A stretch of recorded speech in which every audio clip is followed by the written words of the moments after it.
नमस्कार, स्वागत है आपका। आप देख रहे हैं कल की तैयारी। मैं हूं आपके साथ प्रशांत पांडे। एक ऐसा शो जहां पर हम आपके सामने बाजार का पूरा ब्यौरा रखते हैं और इस आधार पर करवाते हैं आपकी विशेष तैयारी। यही नहीं, किन सेक्टर्स पर आपको ध्यान रखना है, किन स्टॉक्स को अपने रडार पे रखना है और एडवांस में यानी कल के बाजार में आपकी एडवांस तैयारी क्या होनी चाहिए, वो आज के बाजार में हम आपकी करा देते हैं। इसके अलावा दर्शकों के सवालों के जवाब भी हम देते हैं, तो अपने सवाल हम तक आप कैसे पहुंचा सकते हैं वो तौर तरीके जान लीजिए। तो करना कुछ नहीं है, आपको सिर्फ और सिर्फ YouTube पर जाना है और YouTube पर जाकर अपने सवाल वहां पर पोस्ट कर देने हैं। अब सवाल पूछने का तरीका क्या है? सवाल पूछने का तरीका, सबसे पहले अपना और अपने शहर का नाम लिखिए।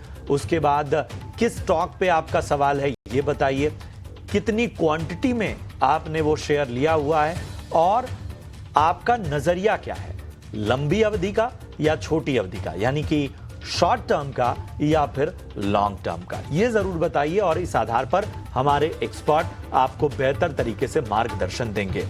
याद रखिए, जिन सवालों को आपने पिछले दिन पूछा था, यानी कि बुधवार को पूछा था, उन सवालों का जवाब आज दिया जाएगा। आज जो आप सवाल पूछेंगे उसके जवाब आने वाले शोज में दिए जाएंगे। तो इस शो में आपको सवाल एक दिन देरी से मिलता है। तैयारी एडवांस में सवालों के जवाब अगले दिन आपको जानने को मिलते हैं। तो अपने सवाल पोस्ट कीजिए, हम आपके सवालों को शामिल करेंगे। इन सब के बीच में मैं जरा बाजार का एक ब्यौरा आपके सामने रख देता हूं। तो आप देखिए, निफ्टी लगभग 86 अंकों की गिरावट के साथ 24,750 के पास निफ्टी ने आज क्लोजिंग ली।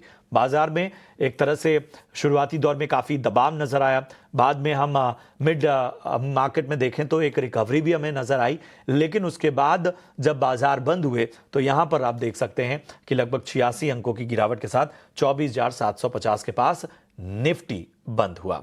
बैंक निफ्टी की बात करें तो यहां लगभग 200 अंकों की गिरावट हमें देखने को मिली।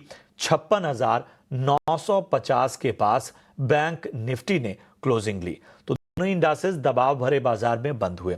अब अगर हम मिड कैप यानी ब्रॉडर मार्केट की बात करें और मिड कैप और स्मॉल कैप की बात करें तो मिड कैप में लगभग 1% की गिरावट हमें देखने को मिली। वहीं स्मॉल कैप की अगर हम बात करें तो यहां पर भी 1% से ज्यादा का दबाव देखने को मिला। चलिए, आपके सामने अब हम निफ्टी के गेनर्स की लिस्ट लेकर आते हैं। आप देखिए, हिंदुस्तान यूनिलीवर यानी कि HUL निफ्टी का आज टॉप गेनर रहा। 3.5% की तेजी आज HUL ने दिखाई। इसके अलावा जियो फाइनेंस यहां पर लगभग 2.25% की तेजी हमें देखने को मिली। इटर्नल 1.5% चढ़कर बंद हुआ। वहीं ITC, JSW स्टील और कोटक बैंक ये लगभग 1% चढ़कर बंद हुए। दबाव कहां रहा?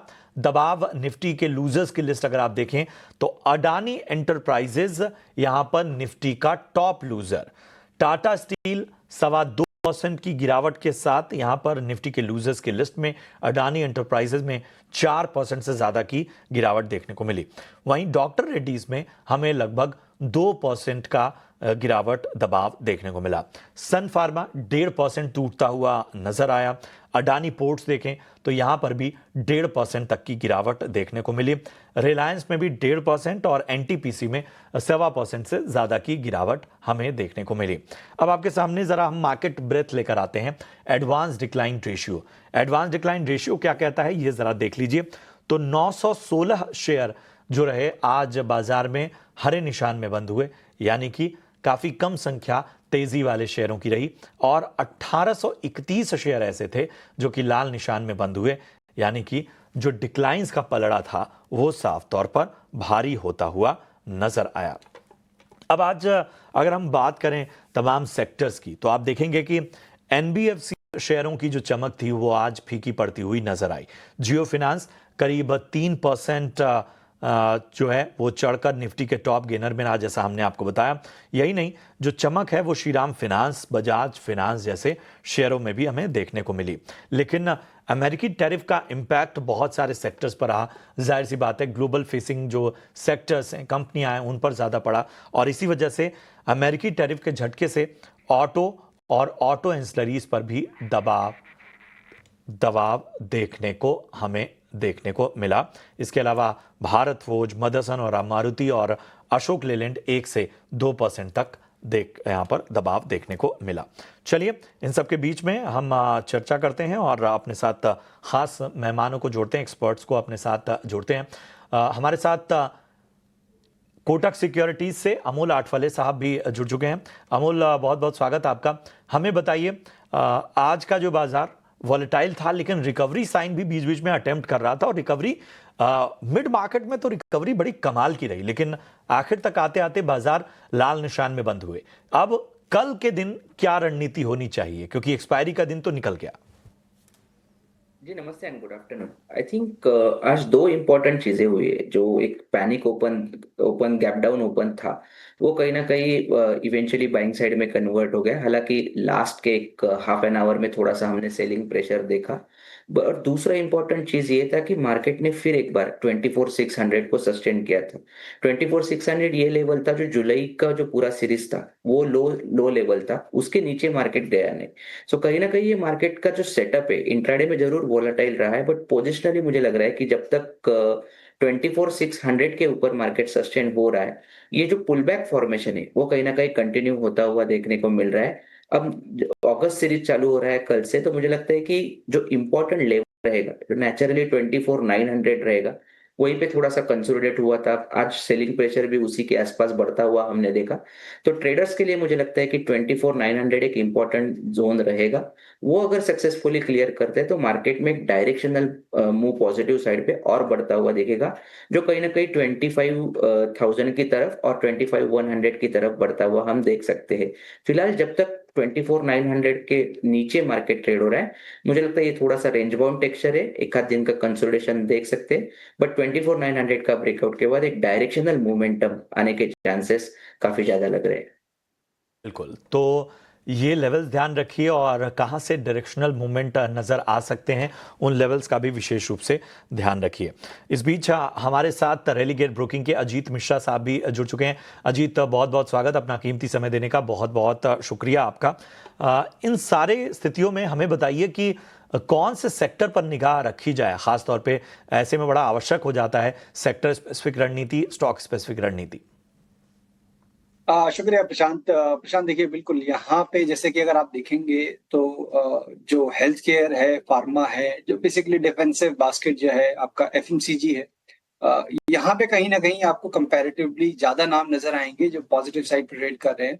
नो डाउट अर्निंग्स की वजह से वहां पे भी वोलेटिलिटी है, बट मेजोरिटी अगर आप देखेंगे तो हाल फिलहाल में पिछले करीब, जैसे कि आज ये 5वां हफ्ता है इंडेक्स के गिरावट का।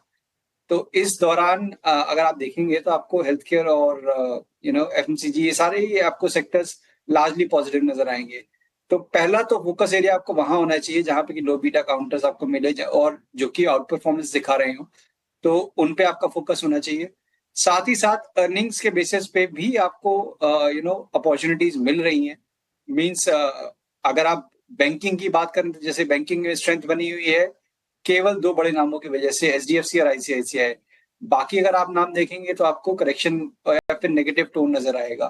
तो instead of focusing on any sector, मुझे लगता है स्टॉक स्पेसिफिक अप्रोच रखिए विद फोकस ऑन अर्निंग्स, वो ज्यादा अच्छे आपको रिजल्ट्स यील्ड करेंगे। ठीक है, तो अर्निंग्स पर फोकस रखिए, एक्शन कहां दिख रहा है उस पर बारीक निगाह रखिए, यह सलाह इस वक्त आती हुई अजीत जी की तरफ से। चलिए, अब आपके सवालों को भी हम शामिल करते हैं। परमात्मा गुप्ता का सवाल लेंगे। कोचीन शिपयार्ड पे इन्होंने राय जाननी चाहिए। 40 शेयर इनके पास हैं, 2350 के रेट पे इन्होंने लिया हुआ है। पूछ रहे हैं कोचीन शिपयार्ड में क्या करना चाहिए। अजीत जी। प्रशांत देखिए, यहाँ पे आप डिफेंस एज अ बैक को देखेंगे तो ऑलमोस्ट पिछले करीब 1.5-2 महीने से एक करेक्टिव टोन के साथ ये ट्रेड कर रहे हैं और मेजॉरिटी स्टॉक्स अब ओवरसोल्ड दिख रहे हैं मुझे। मींस यहाँ पे एक पोटेंशियल है कि ये स्टॉक कंसोलिडेट करें और एक टेम्परेरी रीबाउंड का एटलीस्ट अटेम्प्ट करें। तो सेम कोचिन शिपयार्ड में भी जैसे कि आप 2600 से गिरावट के साथ साथ 1770 पे आ चुके हैं। आपके 1640 1650 वाला जो बैंड है, वहां पे मल्टीपल सपोर्ट्स नजर आ रहे हैं, चाहे वो लॉन्ग टर्म एवरेजेस हो, चाहे आपकी शॉर्ट टर्म एवरेजेस हो वीकली चार्ट्स पे। तो ये फैक्टर्स देखते हुए अभी एक पॉज की एंटिसिपेशन है कि एक कंसोलिडेशन हो सकता है, एक पॉज हो सकता है। रिकवरी के केस में 1900 पहला हर्डल होगा, वो ब्रेक हो जाने के बाद एक अच्छी रिकवरी देखने को मिलेगी। तो और ऐड ना करें, 1650 के स्टॉप लॉस के साथ इसमें बने रहें। 50 के स्टॉप लॉस के साथ बने रहिए, कुछ और इसमें ऐड करने की आवश्यकता फिलहाल नहीं है। चलिए अमोल, मैं आपके पास आना चाहूंगा। इन सारी स्थितियों में जो ग्लोबल फेसिंग कंपनियां उस पर निगाह रहेगी, आईटी पर जरा मैं फोकस करूंगा और उसमें भी बिरला सॉफ्ट और विप्रो जैसे स्टॉक्स जो हैं, यहां पर क्या रणनीति रखी जाए?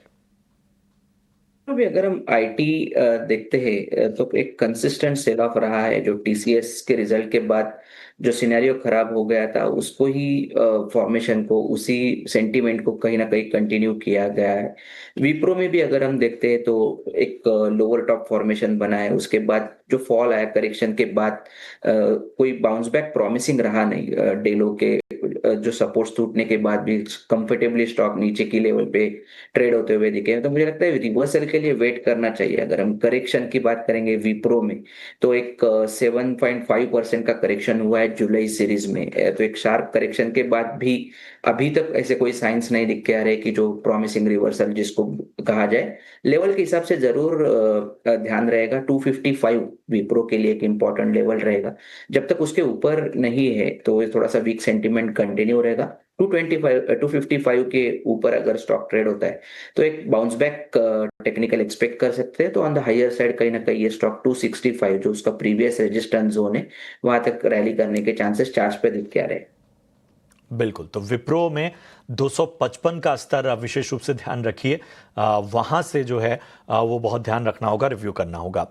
कुलदीप दहिया हरियाणा से, इन्होंने अपना सवाल अजीत जी पूछा है और खरखौंदा के रहने वाले हैं ये, और आईओसी इनके पास है। और हमने तो आज ऑयल मार्केटिंग कंपनियों की हालत देखी, कितने पिटे हैं। ये स्टॉक का 300 शेयर है 130 के रेट पे, और मैं कहूँगा कि इस बाज़ार में भी उन्होंने इतने अच्छे स्तरों पे ख़रीदारी की कि थोड़ा बहुत फ़ायदा तो इनको हो रहा है यहाँ पर।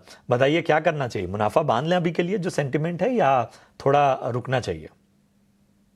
बिल्कुल प्रशांत, देखिए इन्होंने 155 तक के लेवल्स देखे हैं और अभी भी ये बने हुए हैं। और मेरा मानना ये है कि जो लॉन्ग टर्म एवरेजेस जहाँ पे प्लेस्ड है, आपके 144 से 142 का जोन जो है, वो काफी क्रिटिकल होने वाला है। अगर उसके नीचे स्लिप हुआ तो डेफिनेटली इनके बाइंग प्राइस तक दोबारा से एक बार रिट्रेसमेंट का खतरा बन जाएगा। तो ये देखते हुए 142 पे डेफिनेटली आपको एक स्टॉप लॉस मेंटेन करना है। रिकवरी के केस में एक बार नियर टर्म का अगर आपका आउटलुक है, आपने शॉर्ट टर्म के लिए बाय किया था, तो एक बार को 148 49 आता है तो वहां पे भी आपको प्रॉफिट बुक करना चाहिए। ठीक है, तो अहम रणनीति आपको आईओसी में इस वक्त मिलती हुई। एक और सवाल अजीत जी जीएच कादिर का है, अनंतनाग जम्मू और कश्मीर से इन्होंने सवाल पूछा है, काफ़ी दूर से इन्होंने अपना सवाल पहुंचाया है। आईडीबीआई बैंक पे राय जानना चाहते हैं, 98 की इनकी बाइंग है। देखिए आईडीबीआई प्रशांत, अभी हाल फिलहाल में इसने अपने प्रीवियस स्विंग हाई के पास गया था, वहां पे काफी ज्यादा कंसोलिडेट किया, अटेम्प्ट हुए रिकवरी के, रीबाउंड के। बट वहां से जिस तरीके से हम देख रहे हैं across the banking pack profit taking का, बारिंग कुछ ना, तो यहाँ पे भी वही सेम सेंटिमेंट्स हावी हुए हैं कि स्टॉक अपने शॉर्ट टर्म एवरेजेस के नीचे स्लिप कर गया है। वॉल्यूम उतने ज्यादा नहीं है, तो ये एक अच्छी चीज है। मींस कि जो डिक्लाइन आ रहा है वो कुछ काफी स्ट्रॉन्ग हैंड से नहीं आ रहा है। 90 से लेकर 88 का जोन है, वो मुझे लगता है कि एक स्ट्रॉन्ग बेस रहेगा इसमें नियर टर्म में, जहां से कि लास्ट टाइम भी रिबाउंड आया था। तो वही आपका स्टॉप लॉस रहेगा अगर आपके पास लॉन्ग पोजीशन है। और शॉर्ट टर्म का अगर व्यू है तो पहला पड़ाव करीब 96 के पास मुझे लगता है कि पहला हर्डल ये फेस करेगा। उसके ऊपर जाके स्टेबिलिटी वाली सिचुएशन बनेगी। तो अभी नियर टर्म में मुझे लगता है कि एक रेंज में ही आप कंसोलिडेट करता हुआ नजर आएगा। तो अगर व्यू शॉर्ट टर्म का है तो एक 88 के स्टॉप लॉस के साथ आप होल्ड कर सकते हैं। 96 97 के पास आता है, एक बार को एग्जिट के बारे में सोचें। बिल्कुल। अमोल, एक आखिरी सवाल के साथ आपके पास आऊंगा। जरा भारती एयरटेल और टेलीकॉम सेक्टर पे राय दीजिए। जी, भारतीय एयरटेल में अगर हम देखा जाए तो एक पहले तो काफी प्रॉमिसिंग रैली के बाद एक करेक्शन देखने को मिला था। उसके बाद स्टॉक कहीं ना कहीं कंसोलिडेट होता हुआ दिख रहा है। बट एक इंपॉर्टेंट चीज अगर हम देखते हैं तो ये करेक्शन फेज में इतना कंट्रीब्यूट नहीं हुआ। स्पेशली हम ये वीक का बात करेंगे तो वीकली में भी कंसिस्टेंटली स्टॉक कहीं ना कहीं 1875 के जोन पे कंसिस्टेंट सपोर्ट लेता हुआ दिख रहा है। इंटरेस्टिंग है क्योंकि ये सब का फॉर्मेशन अगर हम देखेंगे तो डबल बॉटम फॉर्मेशन हुआ है। ऑन द हायर साइड कहीं ना कहीं 1950 का जो रेजिस्टेंस जोन है उसको भी रिस्पेक्ट दिया है। मुझे लगता है ये रेंज बाउंड टेक्सचर है जो कंसोलिडेशन में फॉर्म हुआ है।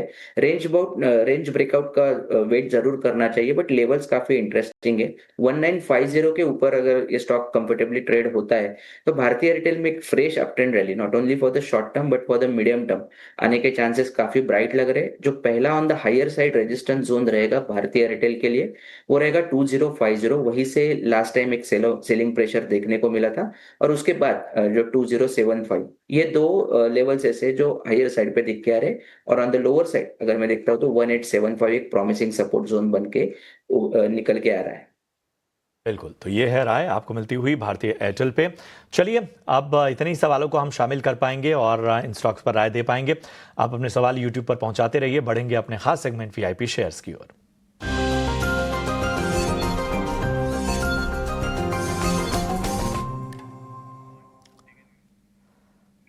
अजीत जी बताइए, आज आपकी वीआईपी पिक कौन सी है?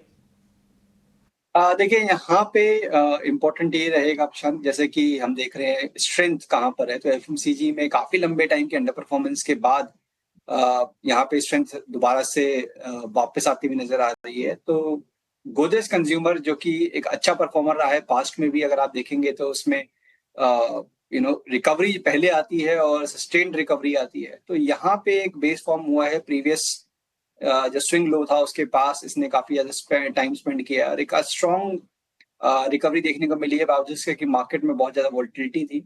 तो यहाँ पे एंटिसिपेटेड है कि नियर टर्म में आपको 1320 तक के लेवल्स एंटिसिपेटेड है कि आपको देखने को मिल जाए। तो आप 1210 के स्टॉप लॉस के साथ यहाँ पे लॉन्ग पोजीशंस बना सकते हैं। ठीक है, तो गोदरेज कंज्यूमर 1320 के लक्ष्य के यहाँ पर खरीदारी की सलाह। बताएं अमोल, आपकी राय में कौन से स्टॉक हैं? ये दो स्टॉक्स पिक किए थे। पहला तो अपोलो हॉस्पिटल है, ये पोजिशनल पॉइंट ऑफ व्यू से देख रहा हूँ 7500 के आसपास है। पोजिशनली टारगेट निकल कर है 7800 के, और स्टॉप लॉस रहेगा उसका 7350 का। एक कंसोलिडेशन है डेली चार्ट्स पे अगर देखा जाए तो हायर बॉटम फॉर्मेशन है, बट कंसोलिडेशन पॉजिटिव है। मुझे लगता है पोजिशनल ट्रेडर के लिए 7350 एक इंपॉर्टेंट सपोर्ट जोन रहेगा। अगर उसके ऊपर जब तक ये स्टॉक रहता है, ये बुलिश जो सेटअप बना हुआ है वो कहीं ना कहीं कंटिन्यू होता हुआ देखने को मिल रहा है। दूसरा एचडीएफसी बैंक के साथ जाना चाहूंगा, पोजिशनल पॉइंट ऑफ व्यू से ये भी है 2020 के आसपास चल रहा है। पोजिशनली टारगेट 2100 के आ रहे हैं और स्टॉप लॉस उसका रहेगा 1980 का। बैंक निफ्टी का रोल इंपॉर्टेंट रहेगा आने वाले दिनों में। मार्केट में अगर बाउंस बैक आता है तो उसमें भी एचडीएफसी बैंक का सेटअप अभी भी अच्छा है, कंसोलिडेट हुआ, इतना करेक्ट हुआ नहीं है। अगर ये ब्रेकआउट आता है तो कहीं ना कहीं फ्रेश अप ट्रेंड रैली आने के चांसेस एचडीएफसी बैंक में दिख के आ रहे हैं। शुक्रिया करेंगे अमोल आपका, शुक्रिया करेंगे अजीत जी आपका अपना समय देने के लिए और तमाम दर्शकों के सवालों के जवाब देने के लिए। चलिए, इसी के साथ कल की तैयारी में इतना ही, लेकिन यहाँ आपको जानकारी दे दें, महीने की शुरुआत में अक्सर बड़े बड़े फैसलों के काम होते हैं, जैसे सैलरी आती है, बिल भरने होते हैं, खर्चों की प्लानिंग करनी होती है। लेकिन जिस तरह हम अपने खर्चों की प्लानिंग करते हैं उसी तरह अपने निवेश की प्लानिंग करना भी ज़रूरी है। इसी आदत को बढ़ावा देने के लिए एसबीआई म्यूचुअल फंड और टाइम्स नेटवर्क मिलकर एक खास राष्ट्रीय इन्वेस्टर अवेयरनेस पहल शुरू कर रहे हैं। इसका नाम है भारत निवेश बेहतर कल। इस पहल का मकसद भारतीयों में लगातार निवेश करने की आदत को प्रोत्साहित करना है, ताकि वो अपना आर्थिक भविष्य सुरक्षित कर सकें।